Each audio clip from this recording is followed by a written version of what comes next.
Hey guys, and welcome back to this channel. In this video I'll be showing you guys how you can basically remove like two green screens in like one video or a photo, and like how you can then replace the green screen bit.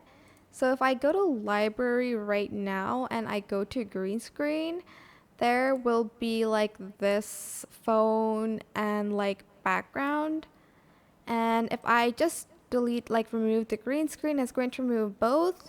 If I just go to Chroma key and cut out, select color picker and adjust the strength of the green screen, add it on top, and I want to add in like this background, for instance, like that.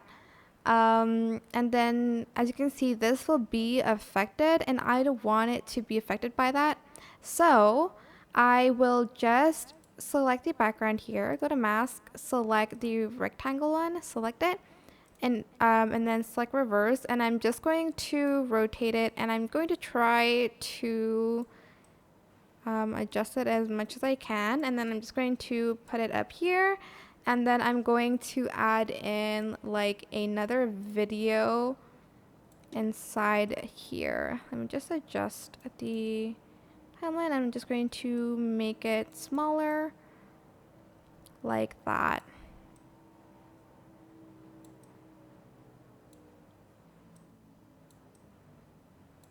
And that is pretty much it, really. I hope this tutorial is helpful for you guys. Don't forget to like, comment, share. Also subscribe to this channel if you haven't done that already. If you have any more questions, just leave it in the comment section down below. I will try my best to answer them all for you guys. If you found this video helpful, please click the thanks button above the description box down below. That is it. Thank you so much for watching. Bye.